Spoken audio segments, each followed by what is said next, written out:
जय श्री कृष्णा। कृष्ण ज्ञान ऊर्जा में आप सबका स्वागत है।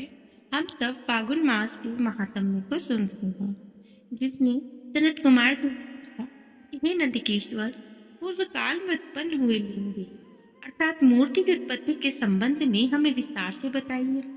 नंदिकेश्वर ने बताया, हे मुनीश्वर, प्राचीन काल में एक बार ब्रह्म और विष्णु के मध्य युद्ध हुआ तो उनके बीच स्तंभ रूप में शिव जी प्रकट हो गए। इस प्रकार पृथ्वी लोक का संरक्षण किया। उसी दिन से महादेव जी का लिंग के साथ मूर्ति पूजन भी जगत में प्रचलित हो गया। अन्य देवता की साकार और मूर्ति पूजा होने लगी, जो कि अभिष्ट फल प्रदान करने वाली थी। परंतु शिव जी के लिंग और मूर्ति दोनों ही पूजनीय हो गए। नंदिकेश्वर बोले, पूर्व काल में श्री विष्णु जी अपनी पत्नी श्री लक्ष्मी जी के साथ शेष शैया पर शयन कर रहे थे। तब एक बार ब्रह्मा जी वहां पहुंचे और विष्णु जी को पुत्र कहकर पुकारने लगे, पुत्र उठो, मैं तुम्हारा ईश्वर तुम्हारे सामने खड़ा हूँ।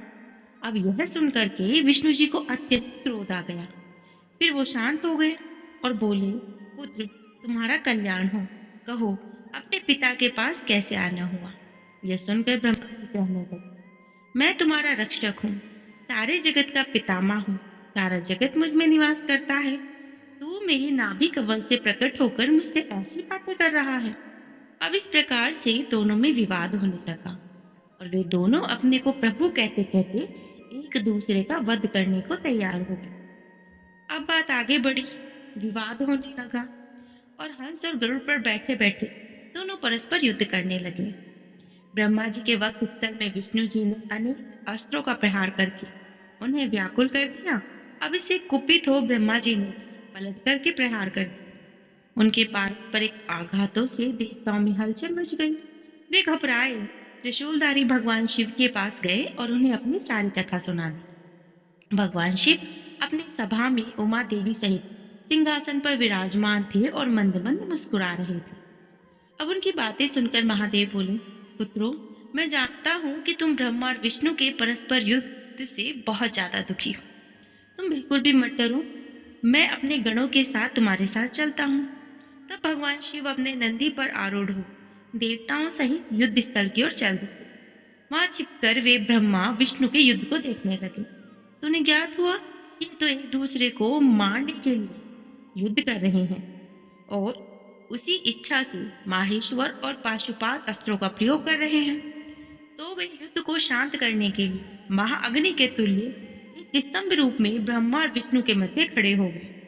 महाअग्नि के प्रकट होते ही दोनों के अस्त्र स्वयं ही शांत हो गए।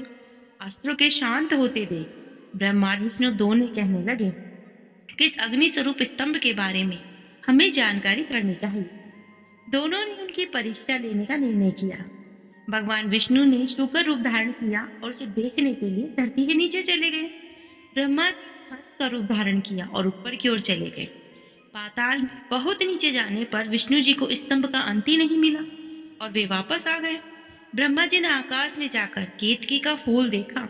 वे उस फूल को देखकर भगवान विष्णु के पास चले आए।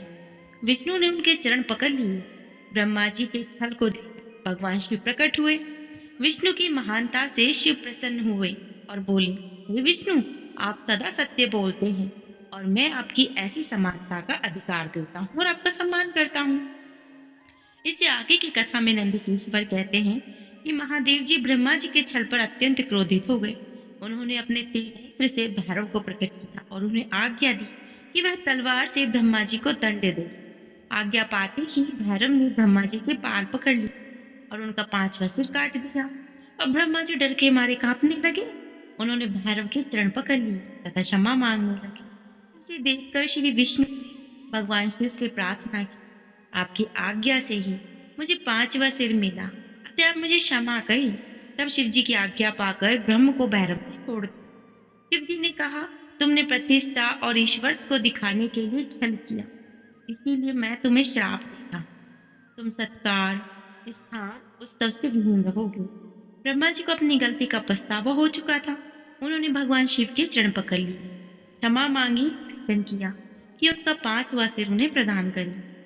महादेव ने कहा, जगत की स्थिति को बिगड़ने से बचाने के लिए पापी को दंड देना अति आवश्यक है। ताकि लोक मर्यादा बनी रहे। मैं तुम्हें वरदान देता हूँ कि तुम गणों के आचार्य कहलाओगे और तुम्हारे बिना यज्ञ पूर्ण नहीं होगा। फिर केतकी ने पुष्प से कहा कि अरे दुष्ट केतकी के पुष्प, तुम मेरी पूजा के अयोग्य रहोगे।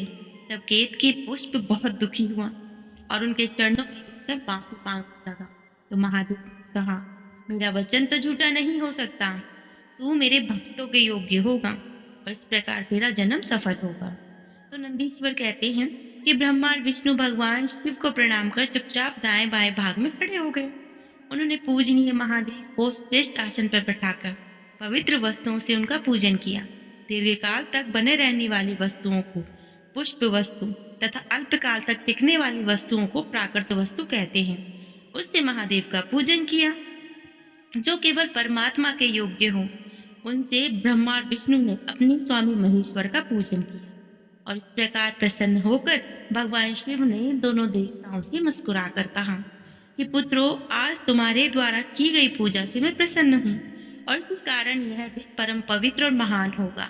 यह तिथि शिवरात्रि के नाम से प्रसिद्ध होगी और मुझे परम प्रिय होगी। इस दिन जो मनुष्य मेरे निराकार रूप की, मेरी मूर्ति की साकार रूप की दिन रात निराकार रहकर अपनी शक्ति के अनुसार निश्चल भाव से यथोचित पूजा करेगा, वह मेरा परम प्रिय भक्त होगा।